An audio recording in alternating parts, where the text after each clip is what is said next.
a combined program, not only focusing on the research. I'm going to just reiterate or focus on some part of what Dr. Samahir mentioned. So as she mentioned, the big chunk of it, we want to focus on research, and we want you to know how to start from beginning to finish a research project, so that when you are in a program that require you to start or join a team and publish, you will have that. If you want to start your own, you will know how to do that. But in addition, we want you to be as much as possible an updated physician or dental, like a dentist and healthcare graduate. We try to focus on how can you improve your skills, your communication skills, your interview skills, your leadership skills, and your teamwork skills, along with other aspects that can improve your, let's say, presentation skills you want to present in this group. If you already have that, we want you to help us help others to present well. And sometimes it's just you get shy, and we want to break that down. So there are different parts of this program that you will find yourself improving. We focus on updates, as Dr. Samah mentioned, the artificial intelligence, for example, and anything that's useful for you or your patients here in the US, or maybe in the area where you live, let's say in Pakistan or in the Gulf area or in Egypt, for example. We want you to be able to improve while you are there. And if possible, if you are applying for residency here, you will have the opportunity to help your community there before you come and help the community here.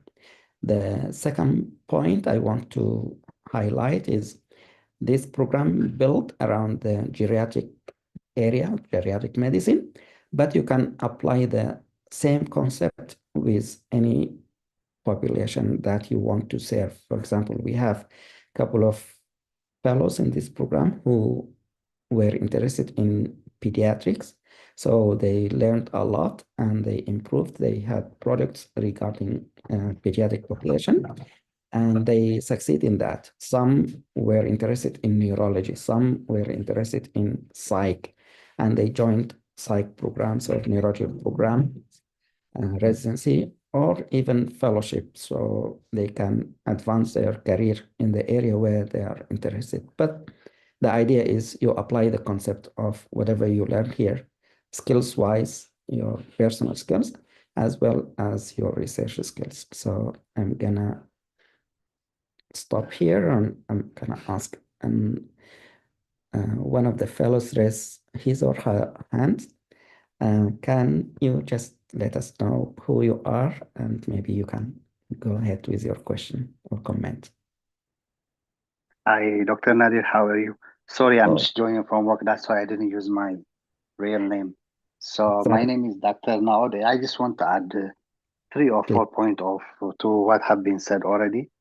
My first advice is just start early. I don't want anyone to start around March, April, or May any research project or any active learning, abstract, poster presentation, or systematic review. So it's good if you start early, whatever plan you have, even if you are applying for residency this year. It doesn't hurt to add 1 or 2 publication under your belt. Gives you a good all-around knowledge about how to do research, and you'll be more oriented and more equipped to follow or maybe to join a fellowship program.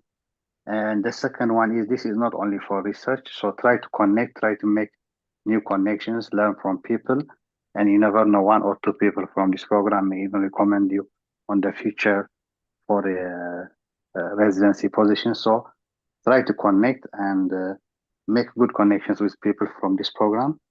The third one I want to add is be an active learner and active participant. If you are spending about 1 hour and a half or 2 hours by joining this program, at least make it your objective to learn 1 or 2 things every Saturday.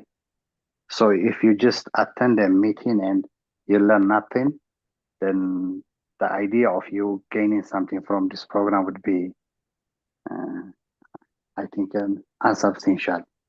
And the fourth one I want to add is also just this is not only for a research and poster or systematic review presentation, especially the third and fourth aspect of every Saturday presentation will help you incorporate yourself into the US medical system. Because nowadays with ChatGPT, AI, and machine learning, a lot of things are changing. You being as a doctor will not be enough. Your ability to blend into the system and to operate yourself within the parameters of new medical practices will determine whether you will be a good physician or not, especially the third and fourth. We usually put it on the project or agenda for the day in bullet number 3 and 4. Especially try to learn something out of it. And at the end of the day, also for those people who are joining this program, like this is your third or 4 months, at some point we all been on that spot where we know nothing about research, AI, poster presentation, app building, confidence building while you are presenting, communication, skill on how to connect with people. So this months you might not know nothing, but in 3 or 4 months you might know something. In 5 or 6 months you might be a mid-level learner. In 1 year maybe you'll be an expert on research and other stuff. So just try to be an active learner and try to participate in project so that you will gain something out of this program, this new reformatted program for the coming year. Thank you. Thank you so much, Dr. Nawat. This is excellent points. So I'm gonna open the floor for other fellows, senior or junior. Dr. Wafa, Wala, actually, she is a dental graduate. You want to add some of your comments? Wala Farah. Yes. Hi, Assalamu alaikum. Do you hear me? Yes. I actually am a dentist, graduated since 2009, and I'm interested in the geriatric specifically, and I applied for a geriatric residency this year, and I didn't hear anything right now, and applied for the master in geriatric dentistry. And also I put my experience in this fellowship. I hope I finish my research. Right now I'm doing the research with my colleague in dental regarding sleep apnea. Maybe it may maybe gonna finish by the end of this month, inshallah. But the only one thing I want to add it's also if you want to apply for a residency in geriatric, this is fellowship is going to help us because we have at least how to participate in research or how to do a lot of things regarding to the geriatric. And the other one more thing also, I apply for the master, and they schedule my interview next month, inshallah. Hopefully, after the master, I can apply for 1 year residency in geriatric. Thank you so much for sharing and congratulations. Thank you. Good luck. Thank you so much. Thanks. I'm very glad that people are learning from this program and it's helping them. And there are many doors, so that you don't have to limit yourself to one area or one specialty or one. You can focus on getting more training, or as Dr. Bala mentioned, you can even apply for master's degrees and so on that you can learn from and maybe apply it, and it will help you down the road also. I know some of the fellows here went and finished their masters. One of them did it in Boston at Harvard, and then next year she matched to a program. So there are different ways you can learn from this program and advance your career. Thank you so much, Dr. Wala. Anyone else of the seniors or the fellows in the program have been here for a few months or so.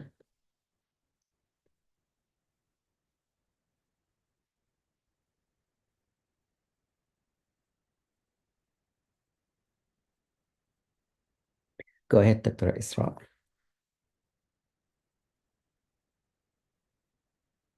Sure. So I'd like to speak about my experience in the telegeriatric fellowship. First of all, the program is very well-rounded. I had an opportunity to work in 2 reviews, and I had some meaningful connections, and I had the opportunity to work with really good people.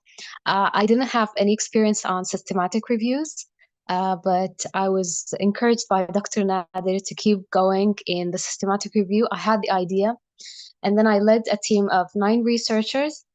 It was the time that I discovered my leadership skills. It's something that I never knew I had. And we were able to present our research in the ACP conference. We also have another review that we will be presenting in the NAPCRG conference this month in Canada.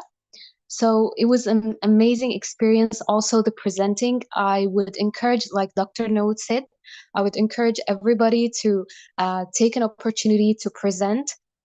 Even if you're shy, just take the opportunity, and eventually you will have some very meaningful experiences to fill up with your CV. So yes, I'd like to thank Dr. Nader and everybody in this fellowship for the amazing experiences. Thank you so much, Dr. Isra.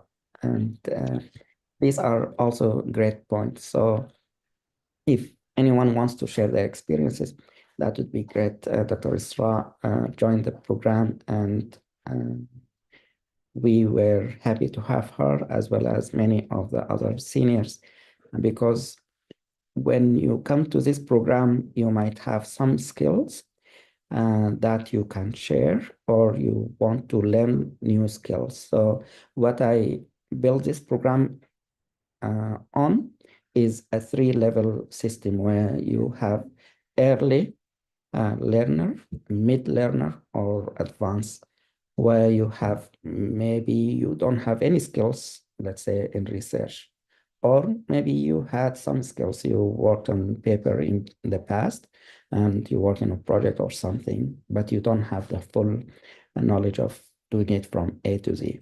Or the 3rd level is where you know many parts of the research, and you will be considered as a senior in that, or expert.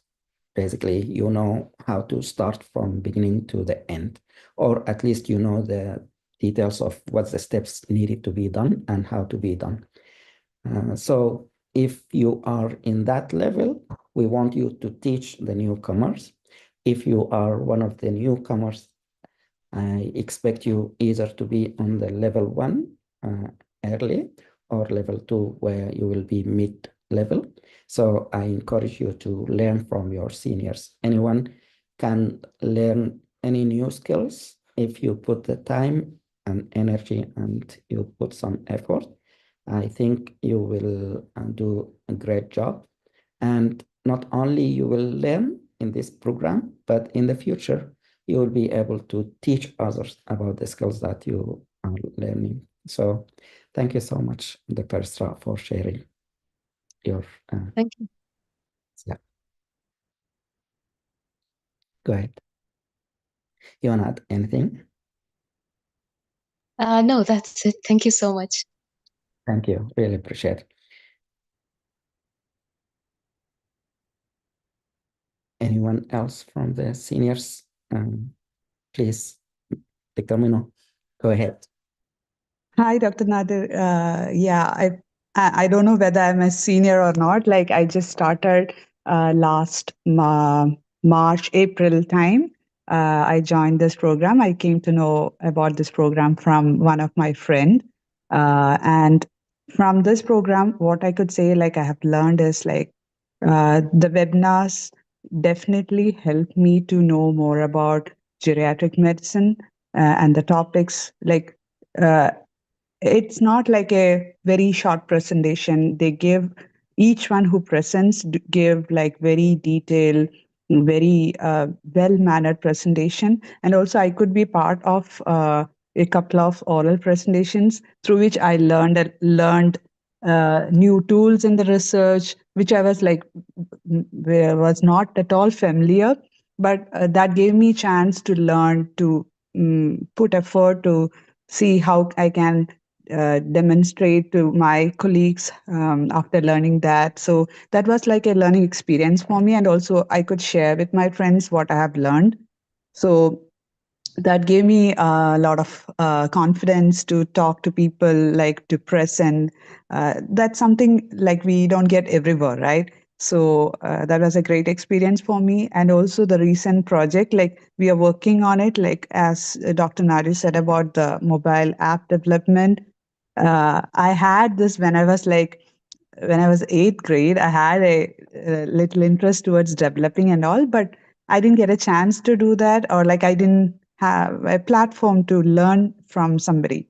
But this platform gave me a couple of colleagues who put efforts to learn it, and from them I learned. So we are like in a process. We haven't yet published it, but we are working on the diabetic tracking app with Dr. Randa, and like we have a big bunch of team.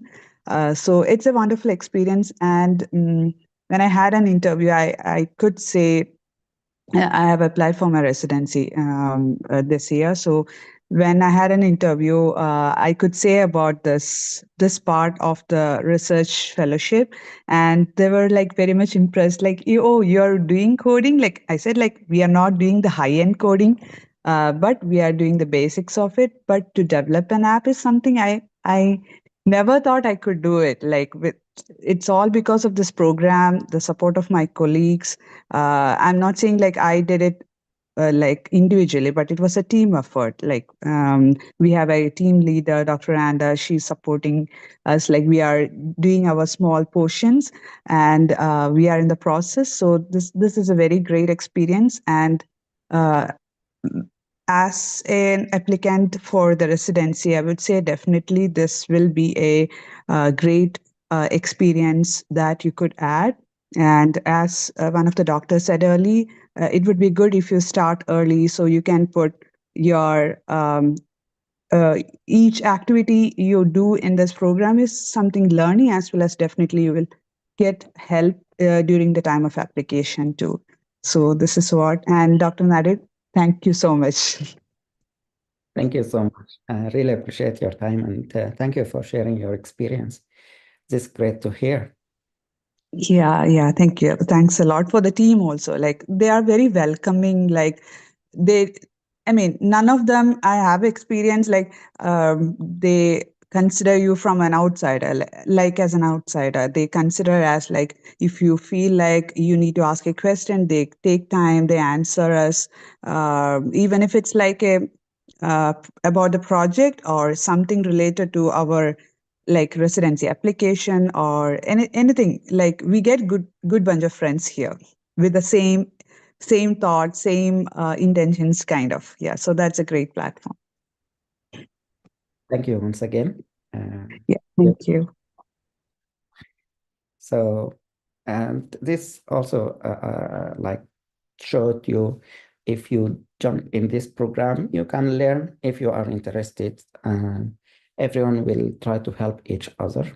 So it's a team effort. And at the end of the day, the whole project that you are working, it's gonna end up with a product. Hopefully that product will help others in whatever form that you think will be useful. So speaking about that, let's say presentation in conferences. So you can submit your abstract, you can be able to go to the conference and present there. And with me, there is Dr. Saida. Please go ahead, Dr. Saida. Assalamu alaikum, Dr. Nadir. How are you, sir? Very good, thank you. How are you? I'm good, sir. So, sir, it's my pleasure. I'm sorry I missed the first half of the meeting, but it's my pleasure to announce that our recent abstract, Effectiveness of Augmented Reality in Basic Life Support, a systematic review, was accepted in the Wheel Coil Medicine Conference that was held in Qatar. And I would like to thank all my co-authors, sir, starting first of all with you, sir, and Dr. Roa Suleiman. She's there online, and hopefully she'll join us as well. And Dr. Reem Osman. All of them are TGRF research fellows.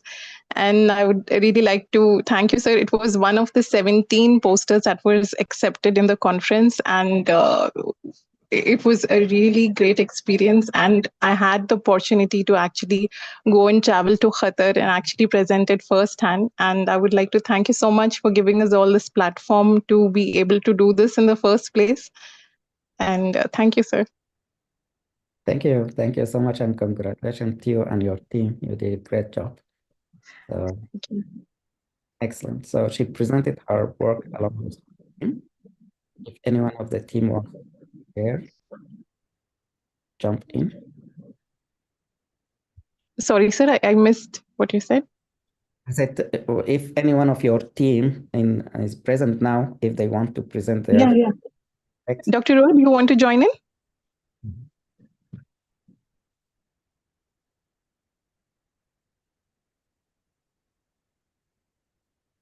If not, that's fine.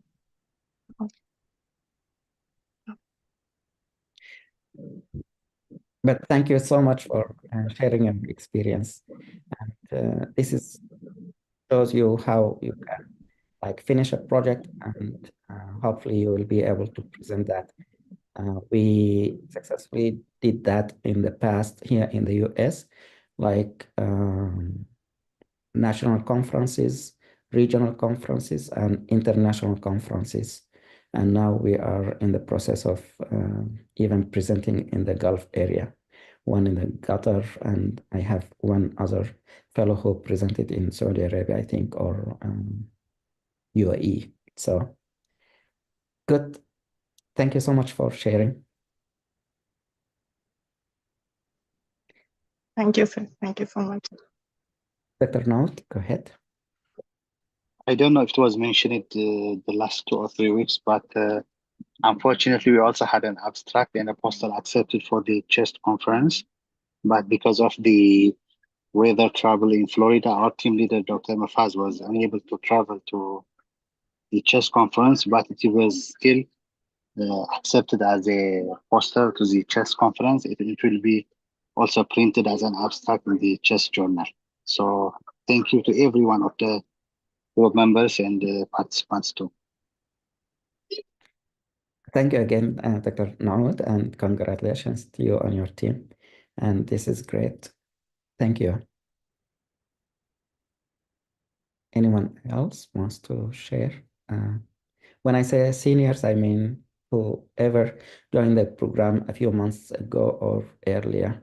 Could be several months, could be a couple of years. So anyone else wants to share their experience or about the program?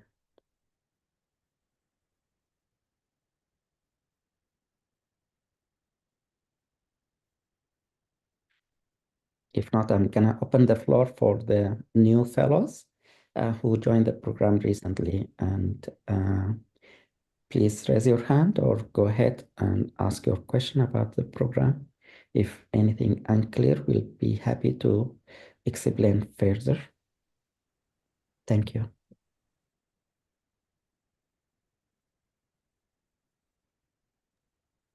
Dr. Saida, go ahead. Yes, sir. I just wanted to ask you if we have any fellow TGRF member who is who has conducted a pilot study. Like, I need a bit of guidance on how to conduct a pilot study. Like, I have an idea in mind, and I need a bit more of guidance on that. If there is anybody in the group whom I can associate with, that would be really great. Sure. So if you have a minute or two, maybe if you want to share with us your idea, and then we can discuss and see who will be able to guide or help with your idea. Do you want to share now? All right. So, sir, it's a very rough idea for now. I'll just share the ideas that I have in my mind. Basically, it is going to be a conference that is going to be held in. It's about medical educators. So, sir, I'm really interested in medical education, and so this conference is going to be held in the first part of 2025. And the topic that basically I want to conduct a pilot study involving use of army officials in India.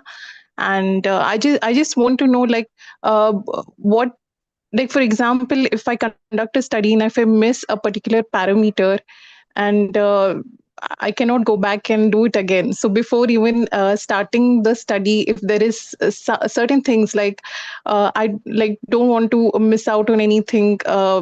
Even before starting the project, like it's going to be a 1 or 2 day event wherein we'll be having like about 100 to 500 army officials who will be performing CPR, and we are trying to arrange the dates. But like, I think it's a really good place to start with. But I want to know, like, what exactly do we need? This is just a rough idea, sir. I mean, I so just I was want, just wondering. Yes, sir. yeah, so I wanted just to know a little bit background so that I can guide you towards.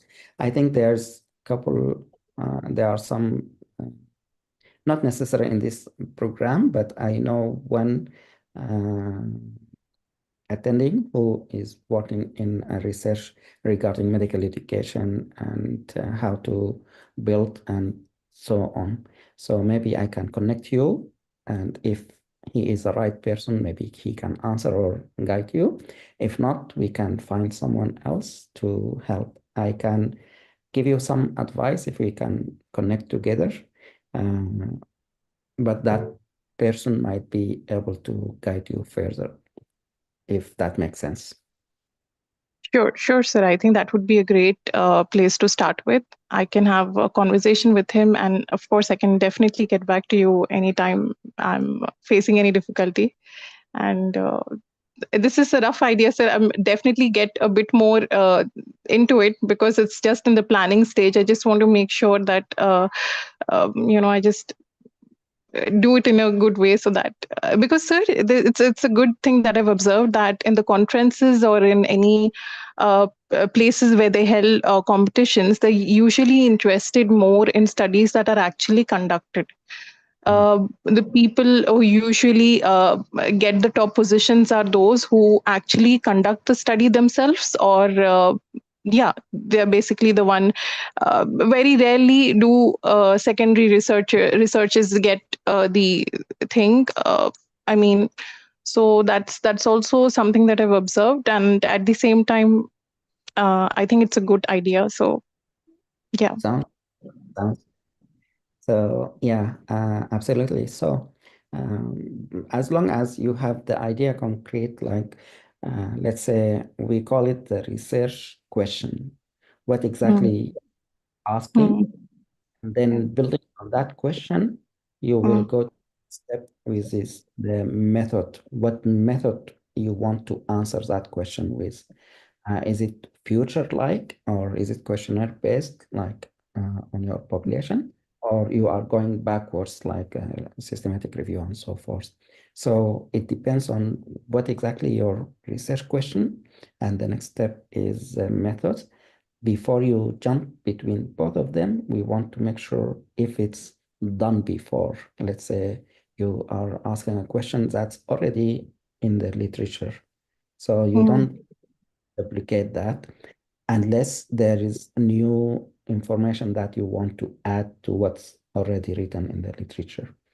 And there are some ways to do that. So one of them is to look at the timeline. So let's say there is someone who published a topic that's similar to you, but that was done in 2020. So between 2020 and 2024, many things happen. COVID, people are in home and so forth.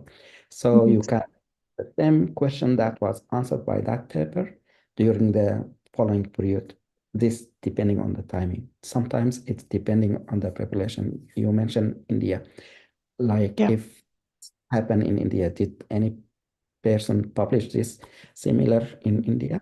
And if not, then we can work together. That's how. Thank you so much, but great. Yes. You contact them. Yes, sir. I'll definitely go into the details of it, and I'll definitely reach back to you, sir. Thank you so Appreciate much. sharing. And this is how we built on this program. So if you have a research question or idea, we can try to help others like you to build that into question and then go ahead with the project out of that question.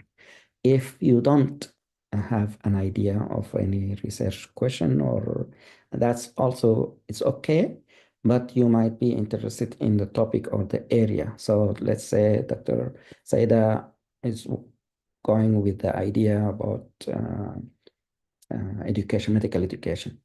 If you are interested in medical education, maybe you can join her in her team. You don't have to bring a new idea. You just join a team. And then when she has a project lined out, she will have a task for each part of that project. This task will be assigned to the team members in her team, if that makes sense. We'll talk about that in the future. But basically, you don't have to come up with a new research idea or project or question to start a project. You can join a project that's going on or that's starting. Thank you. Dr. Omar Bakri, go ahead. Hello, everyone. Hello, Dr. Nader. How are you? Very good. How are you? Well, first of all, thank you so much for accepting my application. I'm new here. It's my first meeting with you. Welcome. Thank you.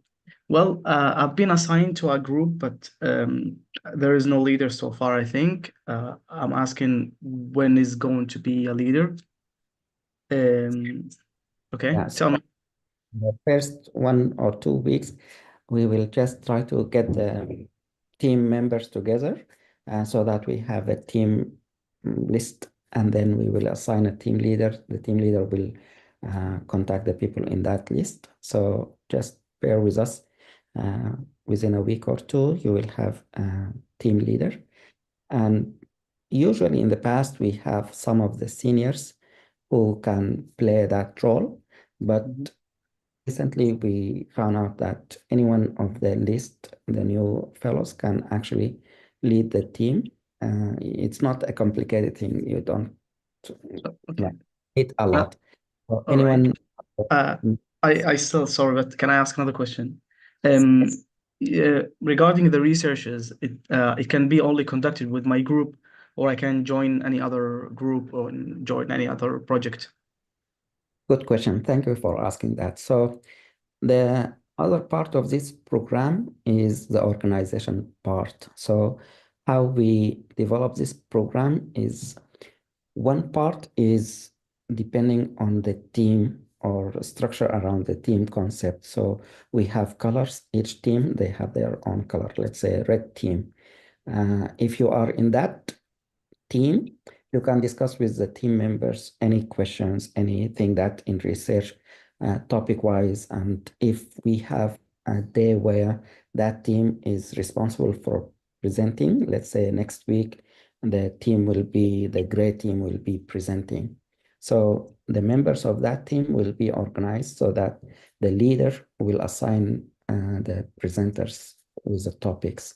So this is the first part where we talk about team leadership and organization, presentation, and how we can run this program smoothly, because we have a big number of fellows, and I don't want to get bombarded like anyone is not able to present, let's say, for some reason or another.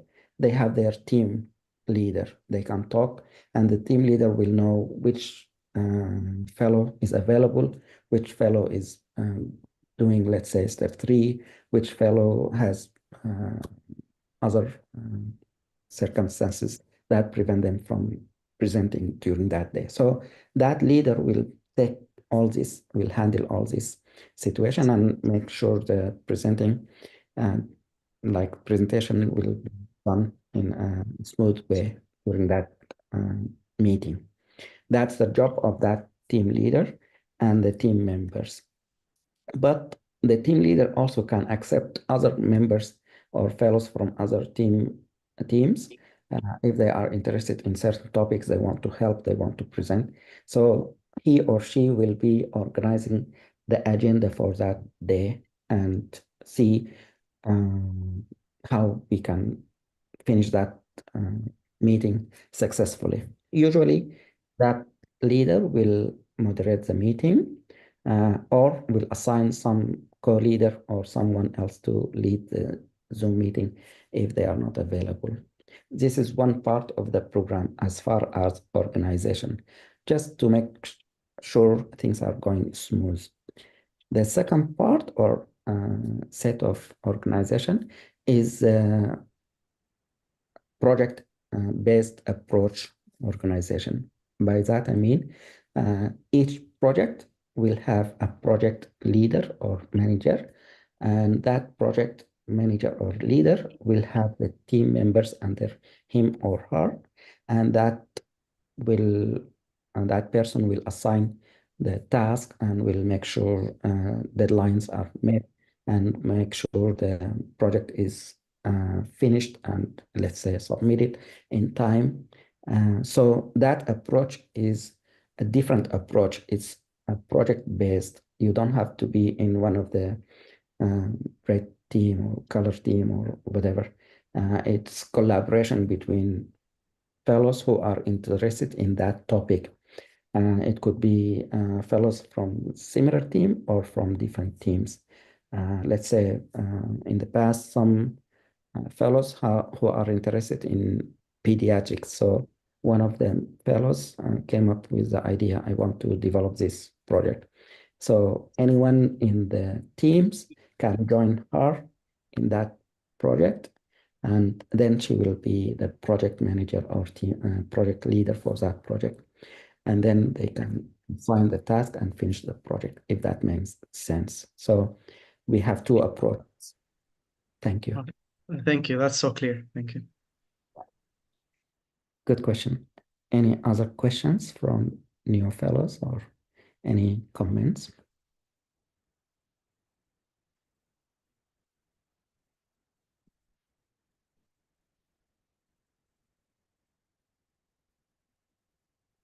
Go ahead, Dr. Faiza. Oh, yes, good afternoon, Dr. Nader. I just had a question, like, was there, like, now that the new batch is finally starting, so if there are new applications coming in for the next year, like, what is the official timeline for registration in this TGRF and, like, for the new batch? Because this batch is closing, so I just wanted to know the timeline for the next batch if there is going to be one. Thank you. Good question. Thank you so much for asking this. So usually in the past, what we did is by March, April, we start a new batch accepting, but we found out that people are interested in the program and they can start early. We don't have to open that program during that period. So this is why we're accepting fellows from now. So that they have time for next year to start if they are interested in projects, let's say, or publications to work from now on. For any new fellow or applicant, they can use the website that I'm going to share with you in the chat.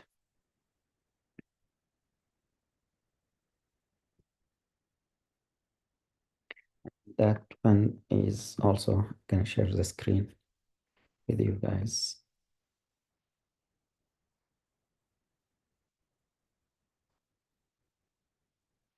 So this is where the new applicant will start. So they will add their names and contact information. And if they are in medical field, let's say medical graduate, they will add their CV or resume.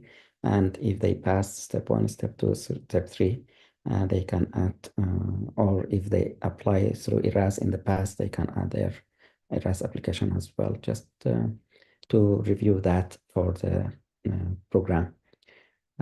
After they're done, we review their application, and then we can accept them. Then they will use our telegeriatric app, which is different one, if that makes sense. So it's open now for new fellows. If they are interested, they can join and using that link.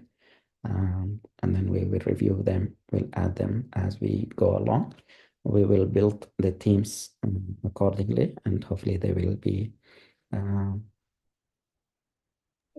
like work. Thank you.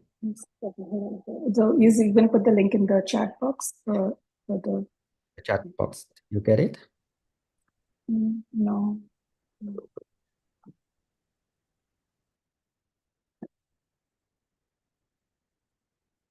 Oh, sorry, I put it.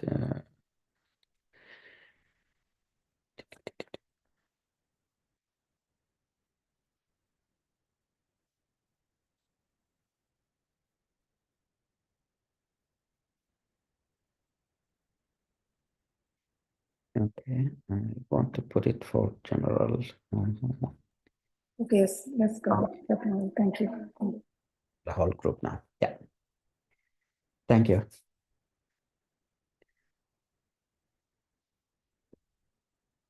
All right. Go ahead, Dr. Ayat, and followed by Dr. Reem. Hello, everyone. My name is Ayat. Let me just start by saying how thrilled and excited to be part of this group. And hopefully we will be like accomplishing a lot of things in the future. Let me say, the reason I know about telegeriatric fellowship is that I have been tracking those who have matched and those who are sharing their resume of what kind of things they have been doing to improve their CV. And most of them by far is like praising the telegeriatric fellowship. I just have one question for us, the new cohort. Are we joining a pre-established project, or we will start our own projects? First of all, welcome to the program, and thanks for asking the question. So again, you will be joining a team where that team will be just for organization stuff, like how to present and when you're going to present if you are available. And then as far as a project, you can come up with a new idea, a new question, and we can work with you to build that into a project. You will be the leader for that project, and then you can open the floor to have some of the other fellows to join you in doing that project. If you don't have an idea, what you can do is you can join an already going research project, and then you can learn from the task that you are assigned to, and hopefully you will learn the process, and later on you can develop your own research question and research project, and you will have your team and so forth. So it's a process where you can either start the process and get the team running with you, or you can join a team that's already running and you can learn from that team, and hopefully you can get a product that's ready to be published and shared, if that makes sense. Thank you, Dr. Nader. Thank you so much, Dr. Ayat. All right, Dr. Reem, go ahead. Assalamu alaikum. My name is Reem. So this is the first time I'm joining the meeting. Thank you, Dr. Nader, for giving me this opportunity to join your program. Yeah, so I was listening to the senior followers and their experience, and I'm sure that I will learn a lot of skills during this program. So only my question is, I didn't join the teams yet, but I'm asking if I just can join any team, or there is like every team is specialized in special project, or just like, yeah. Thank you so Welcome. much. Mm-hmm. Thank you for the program, and also, so you and your new fellows will be assigned a team. I think we will start with the red team. Usually we have 15 or more or less, and then we will go to the next team, maybe the gray team. Then we'll go to the next color. We'll add. So as we go along, as long as we have an acceptable number, let's say 15 plus minus in that team, you will be assigned a leader. And that leader in the past, usually one of the seniors, and I'm gonna open the floor to see if any of the seniors would like to be part of a leadership, like you want to be a leader for one or two of the new teams. And that's open also for the new fellows. Any one of the new fellows can lead a team. So far we are developing the first team, the red team, and then we will go to the next team, the gray team. We have these colors in the past, so we have seniors of the red team, and we have advanced seniors in the red team. So if you join the red team, you will have a leader and you have some seniors. Let's say you have question about certain things, you will have your team, small one, and then you will have the big team, same color with some seniors. You can approach and ask questions. Any one of you, let's say you are interested in becoming a team leader, you can just send me an email stating that, hey, I'm interested in becoming a team leader. You don't have to know anything about leadership. We'll give you some steps and how to do things. And you start with that and you will be the team leader. You can be a team leader for a few weeks, a few months. It depends on your time and who is interested in becoming a leader for that team, and that role can be rotated between the fellows. So you can be a leader for a month, let's say, and then another person will be the leader for that team for a month, and third leader will be a leader for that. Or if you are interested and no one else interested, you will be the leader for the team the whole time if no one else wants to play that role, for example, if that makes sense. So it's early, so we are seeking some of the fellows to become leaders for the new team, and anyone who is interested can send me an email. I'll be happy to assign the leadership, and then they will be contacting the list of new fellows in that team, and so forth for the next team and so on, if that makes sense. Thank you. Yes. You're welcome. Thank you for joining. All right, Mohamed Khalid, go ahead. Hello, Dr. Nader. I hope you're doing fine. It's my first meeting as well, and I was just wondering, is there any kind of specific agenda we have for the weekly meetings that happens on Saturdays, or is it just updates concerning the previous week? So that's a very good question. Thank you so much and welcome to the program. So to make life easier for you guys, we have the app where you will join. I'm going to share the screen again.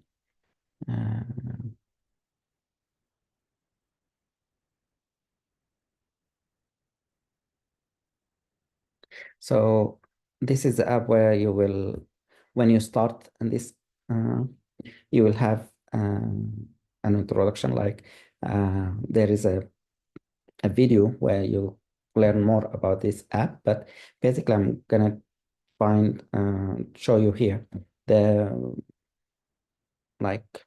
announcement. If there are some things going on, you will find it here. You can click and find more information. If you are interested, you can join or participate.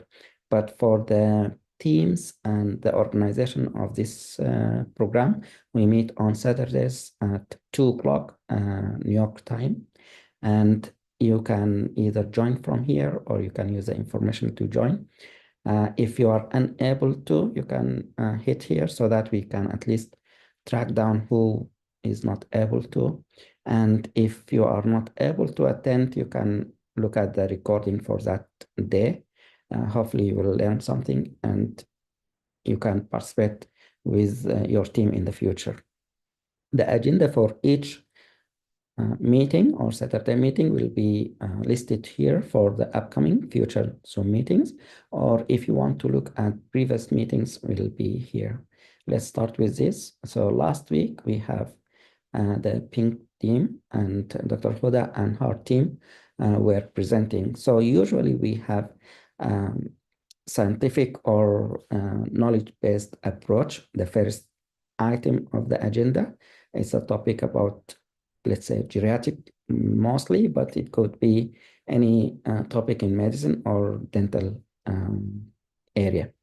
And then we'll have some other topics that may handle some of the skills that you want to learn, and some updates, like, for example, artificial intelligence or something. So all this will be listed. Sometimes we have interview sessions, so like mock interview. Sometimes we have an invitation to some of the speakers from colleges or from other areas that we think they may benefit you. So they may share their skills or knowledge. We'll add them into the agenda. So for example, the upcoming meetings will have next week the silver team, and they will be presenting these topics. So as I mentioned, one of them will be topic about medicine, like pressure ulcers in older patients. And then we will go over some of the skills, how to use graphs like essential and what to use it, when to use it, and some of the other aspects. And you can go on to see the meeting that will be on the 23rd and so on. So the future meeting agenda. If your team is assigned to that day, your team leader will assign the topics. Let's say in December 14th, your team will be presenting these topics. So you can assign yourself, I want to present this topic. So you can talk to the team leader, they will add your name here. It could be one presenter for the topic, or could be multiple presenters, like 2 or 3 presenters for the topic. Sometimes you are interested in area and you want to apply your residency for that area. Let's say you are interested in neurology.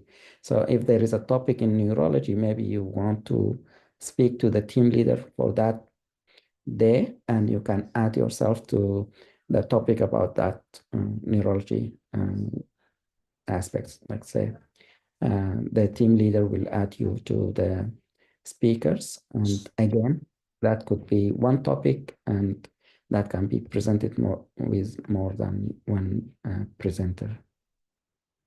So this is how we look at the agenda from the app. If you want to, let's say, look at previous meetings, last one, if you scroll down, you will have the meeting recorded here. So you go there and you can look at whatever topics that you're interested in. You can fast forward or look at the video, watch the video, and so on. In the app itself, we have other recent video added that may help you learn something. So let's say you have a few minutes, half an hour, 15 minutes free, you can go and look at this. For example, this about the demographic in the US population and so on. Maybe it will help you when you discuss, or maybe it will start new ideas for you. For example, if you are interested in interview skills, maybe you will look at what the program directors look at when they interview you, something like that. If you want to look at more videos, you'll have it here. Here are some of the categories of the videos that we have. We have a lot of recorded videos, not only the meetings, but we have others. One thing I want to share also is we have grand rounds like MSU, Michigan State University, and Sparrow Hospital now, along with University of Michigan. They have their grand rounds usually bi-weekly, and that's on Tuesdays at noon for 1 hour. So here you can have more information. It will have the link. You click on the link and you can join the program. We have neurology, MSU neurology, along with Sparrow, also U of M sessions or grand rounds that will be on Fridays, like 7:30 in the morning, New York time. So you can add yourself to these grand rounds if you are interested in one of area, for example, if that makes sense. Thank you. Thank you so much for the explanation, Dr. Nader. Thank you. Thank you. Any other questions?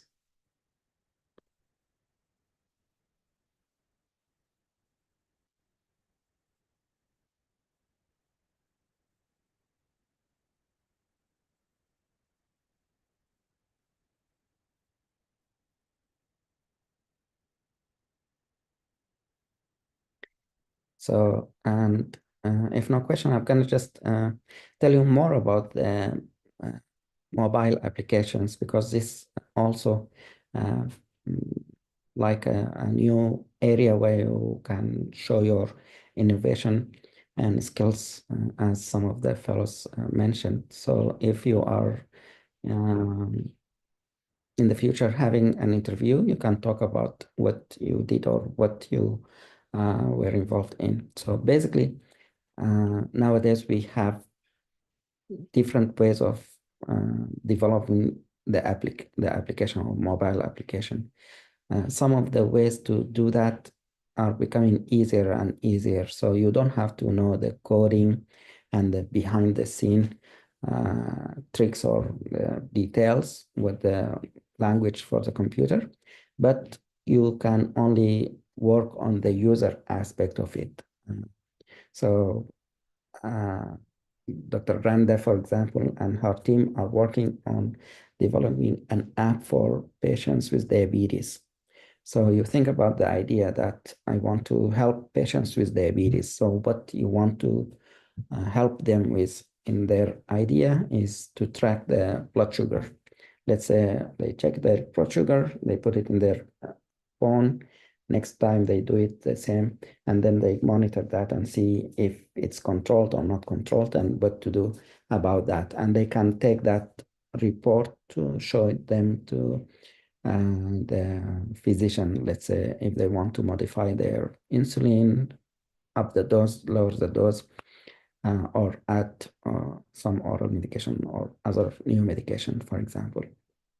So for the group to work on that, you want to come up with the idea, and then you come up with what kind of information you want to interact with the patient. So for that, for example, you will have a login screen where they can log in with their Google, for example, if they have Gmail or other email. If you don't want them to log with like a login screen, you can skip that. And then you want to interact with them as far as adding some information. So there is a field where they will add the blood sugar level. They can add their medication dose or list of medical conditions, for example.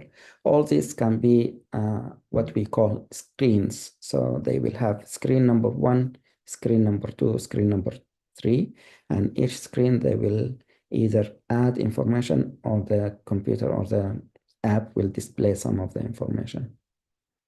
So you will work on this, what's called the design stage. So you will have the idea, you will start building the design stage where the user will interact with app, and then the app will save some of the information and then display some of this information. The process behind the scene, we can work on that, but the first phase is to how you want your user to look at the mobile and see how they enter the information, how they save, how to navigate to the next page or screen, how to, let's say, generate a report of their blood sugar in the last week, in the last month, and then how to send that report via, let's say, email, WhatsApp, or whatever method that they want to share with their physician.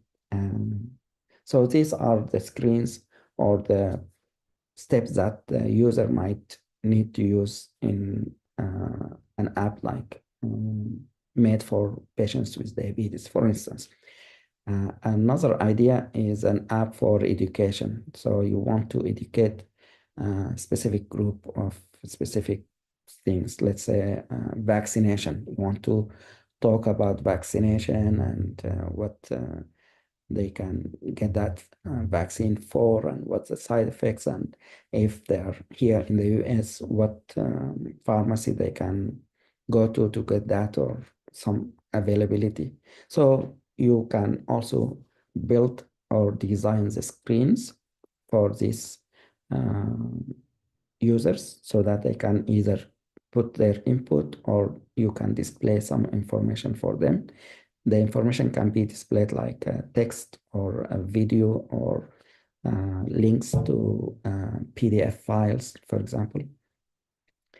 After you're done with this, then the next phase is to build it and complete it and upload it to the store, either Google Play Store or Apple Store, where users can download them and use them.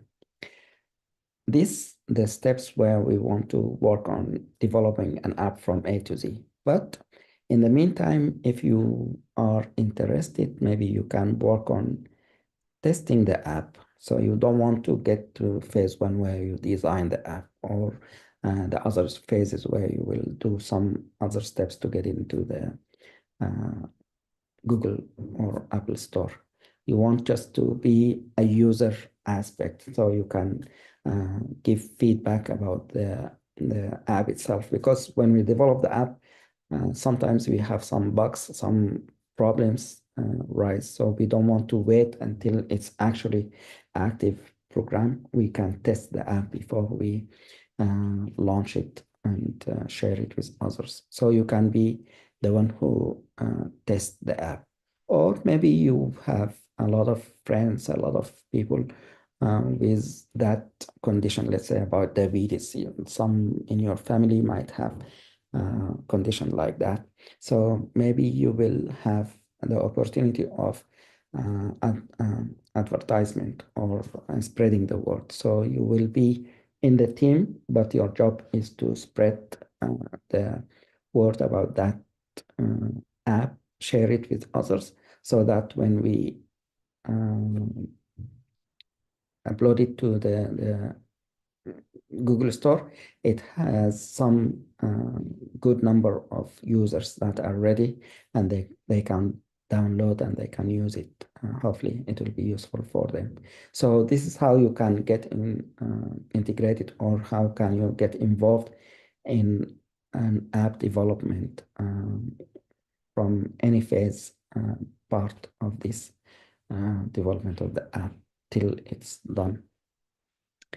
If, let's say, you are interested in one of the apps that already done, already published, already launched, and ready for the users, and users are using, what you can do is you can translate that app. Let's say you can work with the team that's developed that app, and you can create a new team where you want to focus on just making that app in a different version. Let's say it's in English, we want it in Arabic, so you can get some Arabic speakers to join you, and then you can develop the same app. It's in a different language. It's just modification of that app. Or maybe you can come up with new ideas. So the first version of that app is there, but it's kind of primitive because the first version usually is kind of, we want to test the app and make sure it's user friendly, but we don't add all the features, the new features. Maybe you want to think about new features for that app. So you can also approach that team who develop the app and say, hey, can we add this? Can we improve this? And you can work with the team to do that. All this you can do as a new fellow. You don't have to be an expert in one area or another, if that makes sense. Thank you. Any questions?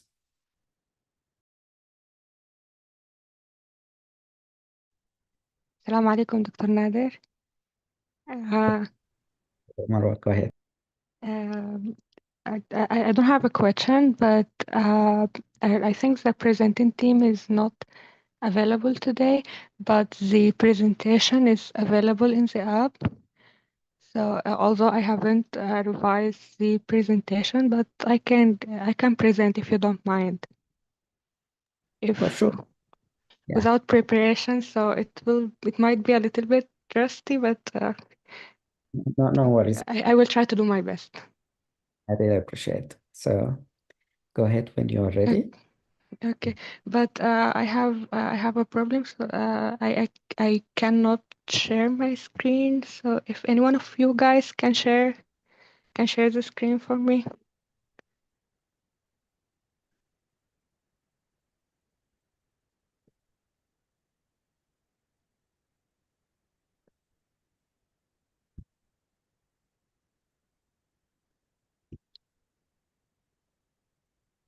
The presentation is in the app. It's the link is available in the app. So Marwa, which topic you want to present? Upcoming, yes, the hematology, oncology, and hematology. Okay. Yes. Okay. The yes, this is the yeah. So I modified that. I think the link be here. Just give me a second. I'll find it for you. If you the previous page is the link is available in the previous page. Yes, yeah. This one. All right. Yes. Okay. Can you see it? Yes. Okay. All right. Hi everyone. My name is Dr. Marwa Mohamed, and I'm going to present to you oncology and hematology malignancies. The objectives of this presentation are be able to describe the incidence and prevalence of certain cancers, how tumor biology and cancer behavior is modified by age, how to assess fitness and inform decisions regarding cancer treatment for older patients, the risks and benefits of treatment approaches of specific cancers in the older adult population. Topic covered cancer biology and aging, principles of cancer management, assessment of the older cancer patient, treatment options for older patients with cancer, cancer screening, chemotherapy, hormonal therapy, immunotherapy, biologic and targeted therapies, radiation therapy, surgery, quality of life issues. Also, we will cover the specific cancers like breast cancer, lung, colon, gastric, esophageal, prostate, bladder, and renal cancers, and hematologic malignancies, lymphomas, and multiple myeloma. epidemiology of cancer. Both the incidence and prevalence of cancer increase with age. 1 in 4 deaths in the US is caused by cancer. Median age of cancer in the US is 70. After age 85, heart disease becomes the first killer, and the risk of cancer declines for reasons that are not defined. In clinical trials of breast and colon cancer, it appears that treatment efficacy is similar in younger and older people who do not have significant comorbidities or functional impairment. Reasons for the increased prevalence of cancer with age. Some cancers are thought to develop over a long period, perhaps decades. DNA repair mechanisms decline with age, so cells accumulate damage. The function of the immune system, particularly cellular immunity, seems to decline with age. Okay. Different characteristics of cancer with age. Older people are more likely than other adults to present with advanced stage cancer. Epidemiologic data do not support the notion that cancers in older people are less aggressive or slower growing. Animal data do suggest reduced tumor aggressiveness with age. For most cancer types, the molecular biology and clinical behavior are similar across the age span. Ethnic differences in cancer epidemiology. Overall, Black Americans have higher rates of cancer incidence and mortality than any other ethnic group. Cancer incidence 10% higher than in white Americans. Cancer incidence 50 to 60% higher than in Hispanic and Asian Americans, and 50% higher than in Native Americans. Cancer mortality 30% higher than in white Americans and more than 50% higher than in Hispanic, Asian, and Native Americans. Black Americans with cancer have shorter survival times than white Americans at all stages of diagnosis.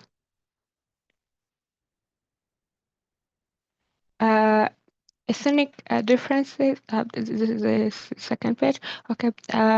Relative 5-year survival rate are higher among people diagnosed at younger ages than in those diagnosed at older ages.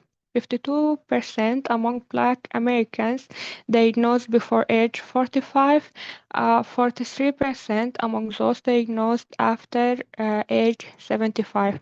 Some data suggests that when quality of care is similar, outcomes for white and Black Americans are comparable.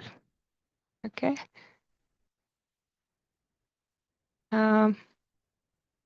Cancer management. Principles of cancer management. Randomized clinical trials that establish the safety and efficacy of treatments for cancer have included few older patients aged 75 and over, and even fewer with comorbidities. New geriatric oriented trials are focusing more on symptom reduction and quality of life outcomes than on life efficacy.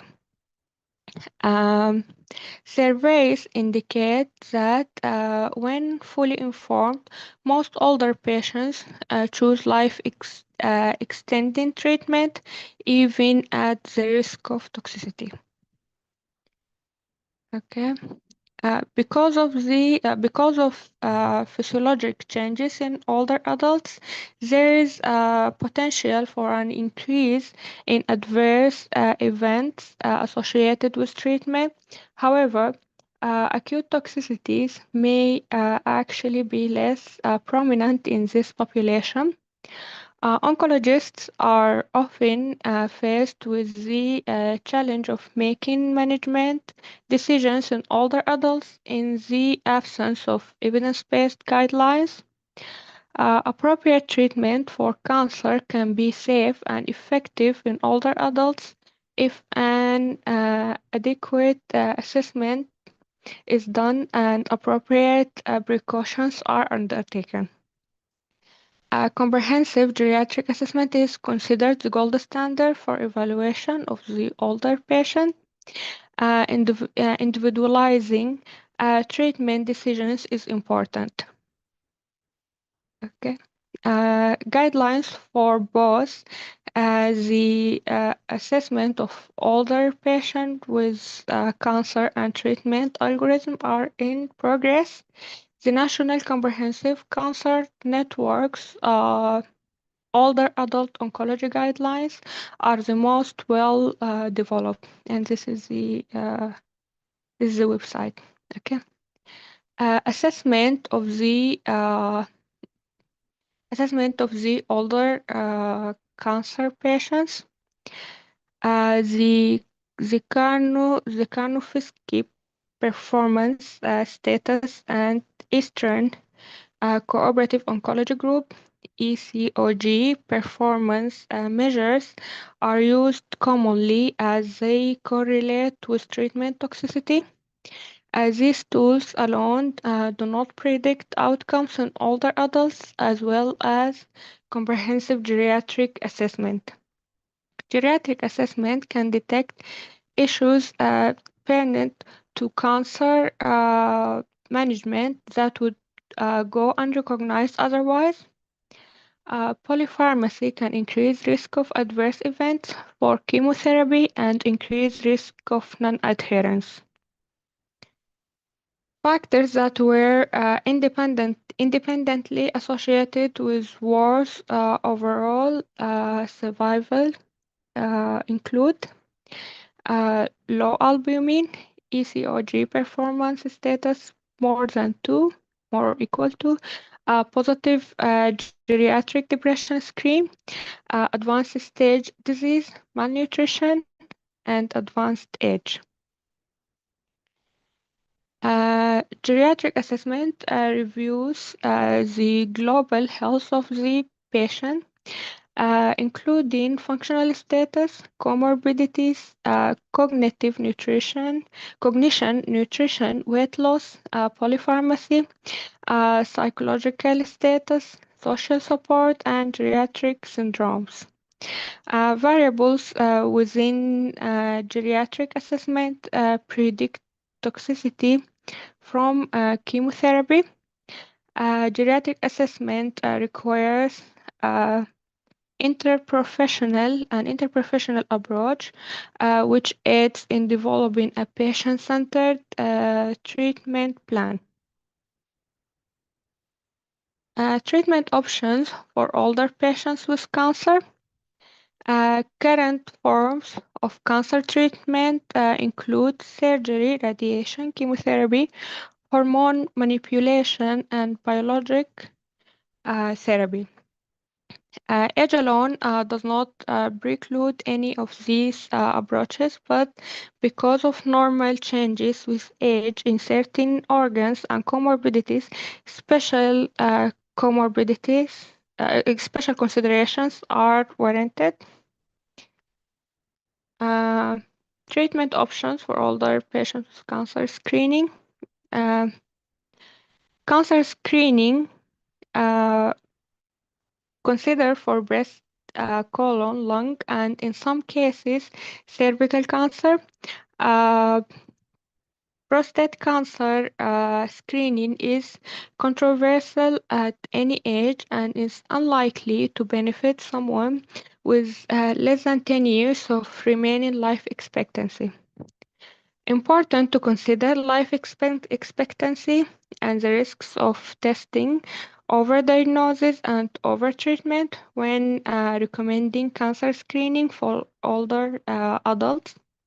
Assessing remaining life expectancy should involve a comprehensive evaluation of health status and include functional impairment, disability, comorbidity, and geriatric syndrome. The chemotherapy, this is the second part of the treatment. Okay, so issue and comments.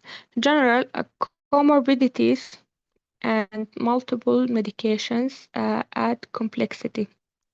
Okay, then pharmacokinetic changes, a progressive delay with age in the elimination of renally excreted drugs due to a reduction in GFR can contribute to more toxicity with some drugs, like cisplatin and other drugs are contraindicated or need dose adjustment with renal insufficiency. Pharmacodynamic changes, possible enhanced resistance with age to anti-tumor agents, increased expression of the multi-drug resistant gene has been reported in some older adults. Increased tumor hypoxia with age has been observed in murine models. Okay. Toxicity.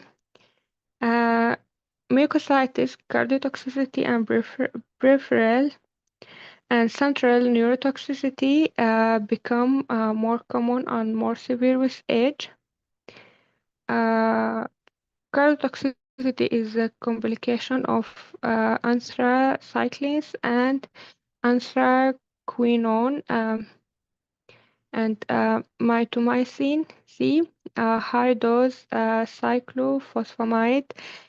The incidence of cardiotoxicity increases with age. Peripheral neurotoxicity with vincristine is more common and more severe in older patients.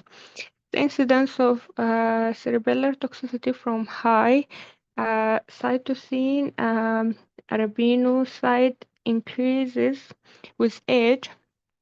The older population is especially susceptible to functional decline, confusion, syncope, and falls. Toxicity may have more serious functional consequences in older patients. Starting low and going slow is a reasonable approach with chemotherapy, especially for those with metastatic disease for whom chemotherapy is palliative only. Myelotoxicity, chemotherapy-related myelotoxicity may become more severe and more prolonged with aging, but moderately toxic treatment regimens such as CMF, cisplatin, fluorouracil, and cisplatin, and etoposide are tolerated by many patients age 70 and over older without life-threatening neutropenia or thrombocytopenia. SOE is A, classified as A.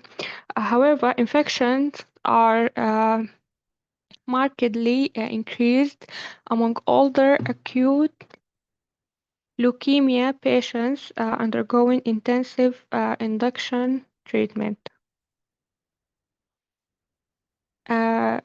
Recent advances,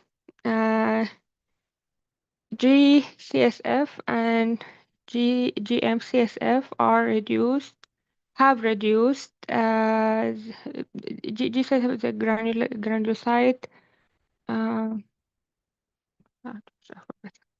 Okay, so GCSF and GMCSF have reduced the incidence of neutropenia infections in patients receiving intensive treatment, and their Effectiveness does not appear to be diminished with advancing patient age.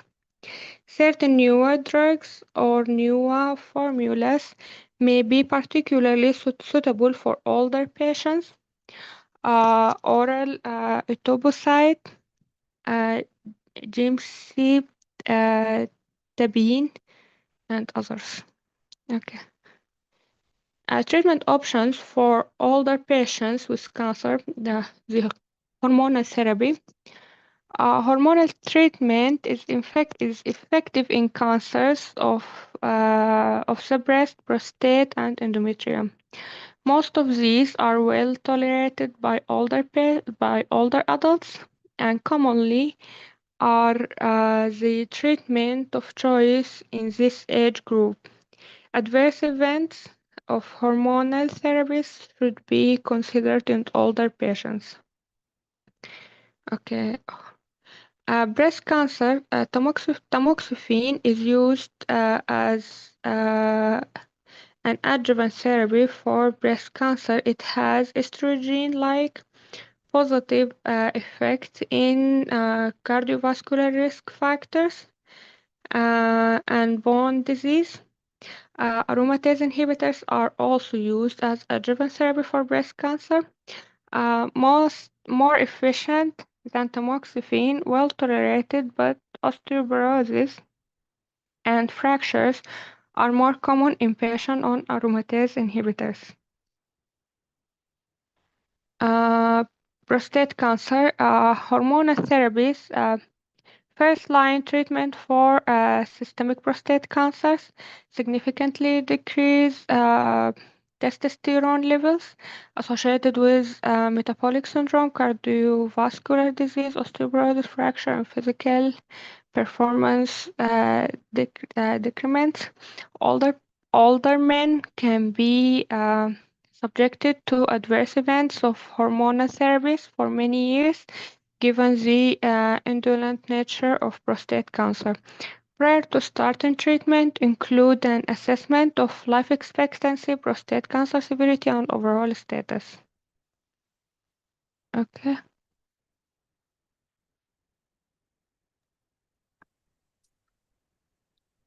I would like to continue, but maybe we can stop here. I'd like to thank you so much, Dr. Marwa. And this is a big topic, and it has maybe 60 something, 70 slides. So I don't want to rush you through the whole presentation, but you did a great job. Thank you so much, Dr. Marwa. Okay. Thank you, I Dr. Nader. want to share that Dr. Marwa did not prepare, so she just jumped in and presented, and we want you to be ready to do that. So while in residency, you might not have enough time to prepare a presentation. Maybe you will get the presentation ready by your colleague or so. So I want you to be ready to be in the spot, and as Dr. Marwa did, just take the advantage of you are present, you can do it, go ahead and do it. And there's nothing wrong with that. But thank you so much for your help, Dr. Marwa. Thank you, Dr. Nader. Thank you. So I'll open the floor again for new fellows if you have questions, or other fellows if you want to share anything.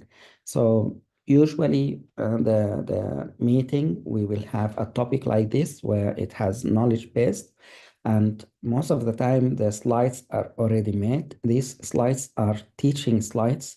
We obtain them from the American Geriatric Society.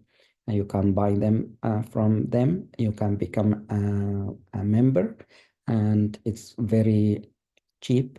I think the membership is $60 or so.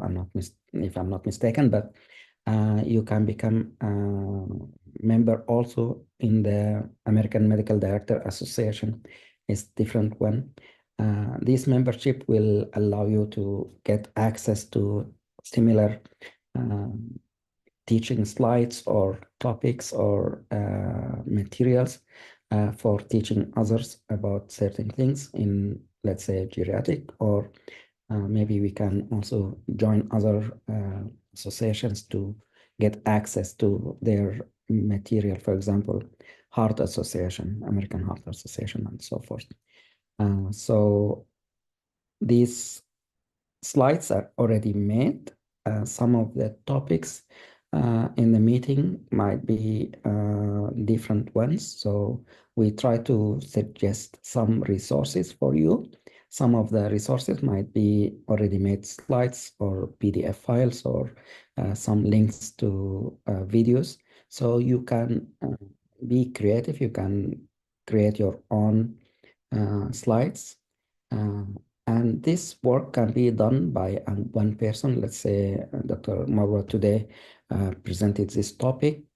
Next time, next week, for example, two fellows can present a similar topic, let's say about the knowledge base, or three people can present. So the first one will talk about the first part, second person will be presenting second part, and the last person might talk about the case. Each slide presentation, they have at the end some cases, like one or two or maybe three cases to solidify the knowledge that presented in that topic.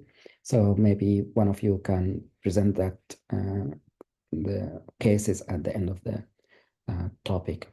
And other topic can be also presented by one person or more. For example, we have tutorial about how to use SPSS for beginners, for example. You can, two of you can present that, or you can talk about graph, or how to submit an abstract, or how to submit a manuscript to a journal, or how to select a journal for you, how to pay for the publication, for example, if accepted, something like that. In the future, maybe we can talk about topics like how to write a grant, like a proposal for a grant. There are different topics, but don't be afraid. Just as Dr. Marwa today, she found herself that she is able to present, and the team that's supposed to be presenting today, for one reason or another, they couldn't be here. So she took advantage of this opportunity, and I'd like to thank her for that. Any questions or any comments from the seniors? Marwa, how you feel about your self taking this presentation hands on or head on? Okay, so I didn't talk about my experience in this fellowship, but I have told you previously that because I'm not able to go to the US now, so this fellowship is the only place where I can have a good idea about the US system, about the differences between working there or working in Sudan. And also, I have learned so many other things. Like, for example, at first, when I joined the fellowship, I wasn't I didn't have good idea about especially AI. So, joining doing this fellowship, this is the most important thing that I have learned to use AI in my work, and to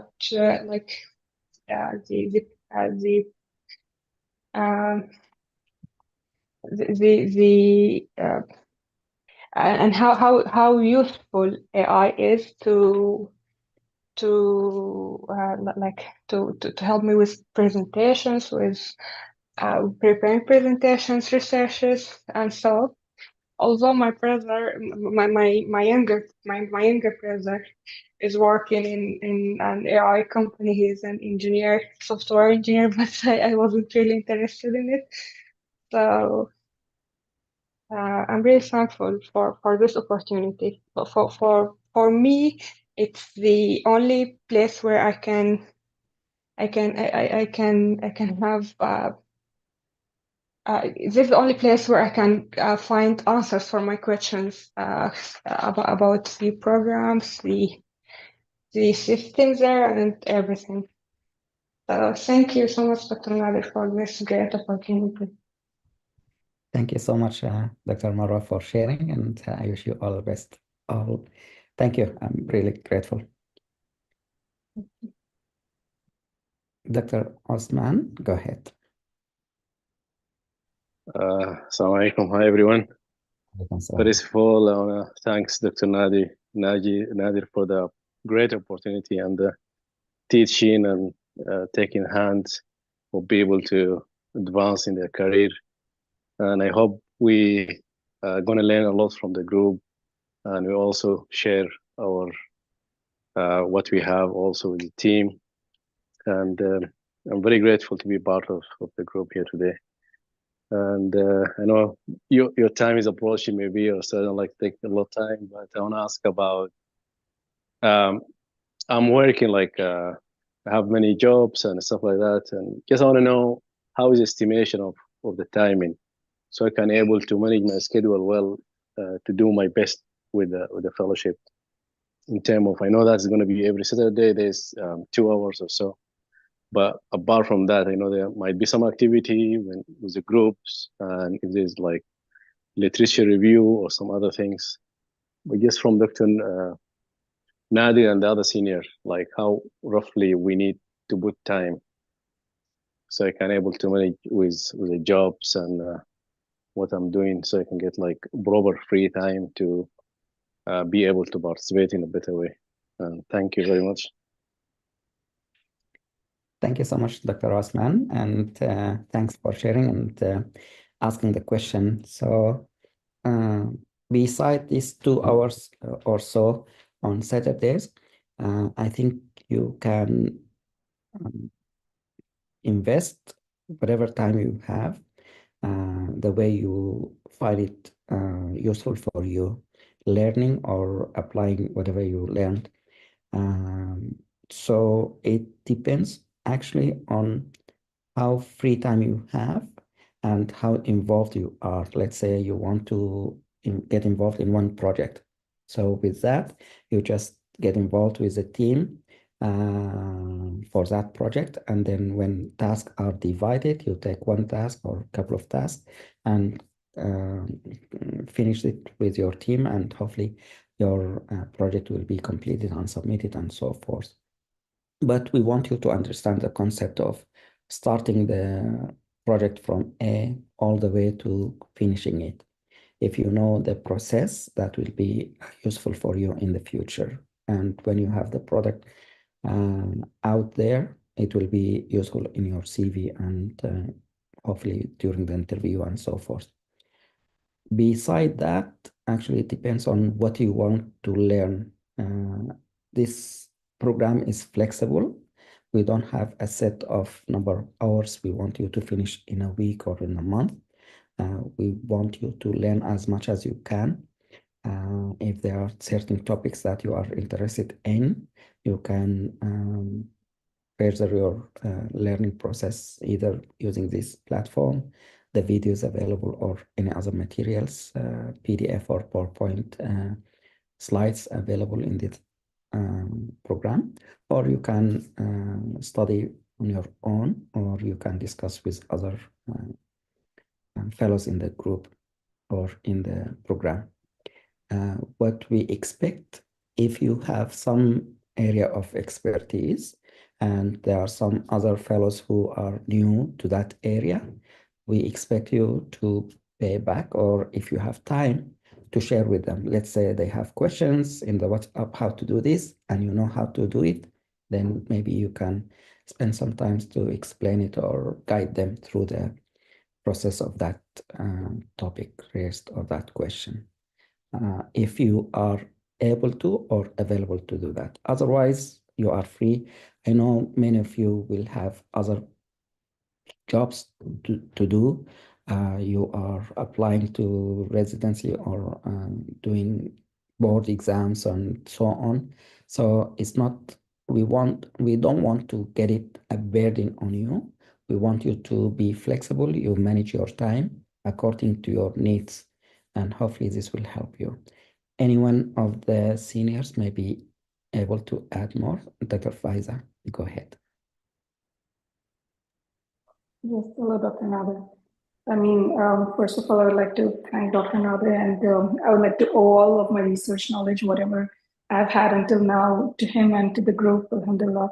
Like when I first joined in, it was, a little bit overwhelming, and then it's all like it's up to you. Like you can, maybe spend a few times every week, even if it's offline. Like we have a lot of videos, especially for the residency interview videos, and a lot of I spend my time going through a lot of videos and applications files over there just to get a more better idea. And there's like a curriculum, in fact, on the website, which shows like how do you start off with, like you can be a membership and you can just slowly start working on your basic research skills and like that. So, but like in a few years of time, like my group members have also been helpful, and everyone in this program have been really helpful, and they will help you whenever you ask them for help. It's all about your level of interaction and how much you are interested in. And other than that, I would also like to ask just in the group generally, I just want to raise a question that since American Geriatric Society is nearing its date for abstract submission, I would like to know if anyone is working on it, on an abstract or anything. I would like to be a member. And it's a little bit last minute, but I have a few projects which have already been accepted. So if I can contribute in any way, you can contact me.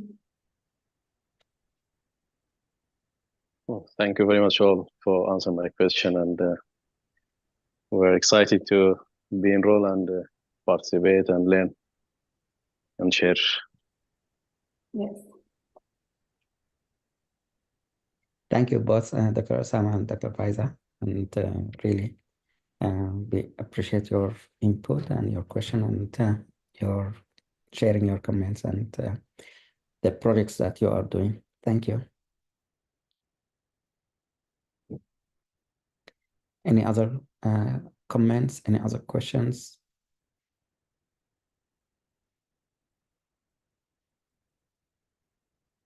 So usually at the end of the meeting, we will have a couple of minutes for fellows to share their projects, any updates and any comments or any suggestions. Let's say one of the seniors would like to improve this program. So at the end of the meeting, we'll have the chance for them to discuss, hey, can we add this? Can we remove this? Can we improve this? Or an update about a project that's accepted. For example, Dr. Faiza has a project poster that accepted in one of the conferences. She can share that, hey, good news, we have this accepted. We're gonna present on this day. And sometimes we allow them to present in this platform or this meetings so that they can practice and be ready for the actual presentation in the conference and so forth. So thank you. Please go ahead, Dr. Rayan. Hello, everyone. Assalamu alaikum. I did not want to I did not want to ask any off-point questions or any side questions. First of all, I'm very grateful for this opportunity, Dr. Nadir. I was just wondering, because I was not assigned to any group, not yet. So I was just making sure everything's okay. Yes. So first of all, you are welcome to the program. And then we are in the process of getting you in a team. So the team will be composed of about 15 members or fellows, more or less. And then we'll have a leader for that team.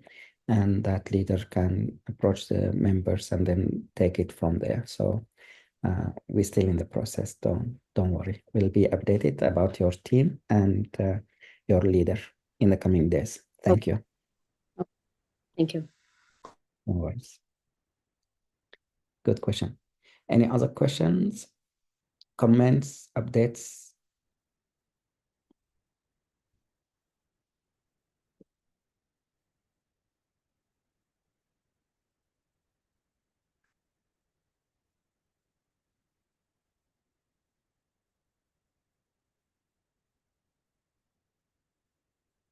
Maybe I can ask Dr. Randa, are you there?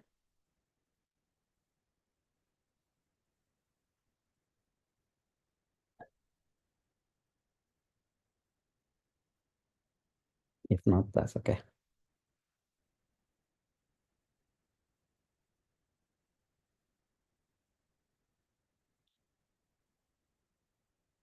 So if there's no more questions, I'd like to thank you all for attending this program. Thank you for coming over and spending some time. And I hope we can work together in the future. And for those who will come and look at the video later on, thank you for joining us. Have a wonderful day. Have a great night wherever you are. Hello, Salam. Dr. Nader. Hello. Assalamu alaikum, Hi, Dr. how are Randa. you? Very good. Thanks. How are you? Sorry, yes, I'm a little bit far away.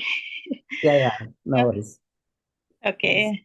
Yeah, I just want to see if you have any comments about your project or anything you want to share before we. Yes, yes, Dr. Nadir. We are almost done with everything in the project. And now, yes, we're on the process of publishing. We start that. Yes, maybe by tomorrow, maybe we will finish the publication process. That's Hopefully. Yeah. And you're applying. Yes, we faced just some applying for trouble because during where we are introducing the list for carbohydrates. Unfortunately, when the data become too much, we lose this one screen. So we started to do it again, and now we got that, and we done. Sounds good. Now we are Yeah. ready. Excellent. And you're uploading to Google Play Store, right?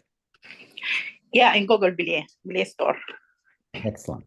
Good luck. Yeah. I wish you all the best. That's good. Thank you. Thank you for the update. Yeah. Any advice, any suggestion? No, I think you are doing great. So we'll just submit and wait, and if accepted, then we'll take it from there, next phase and so on. Okay, thank you so much. Right? It's the version is in English, the app. Yeah, in English. Yeah. Sounds good. So down the road, you might think about creating another team to build the same app, but in a different language. So let's say, for example, Arabic, if you have enough people to work on that in the future. Yeah, right. We are planning to do that. And also we're planning to introduce more features to enhance our project in the second version, inshallah. Inshallah. Yeah. Good. Thank you so much.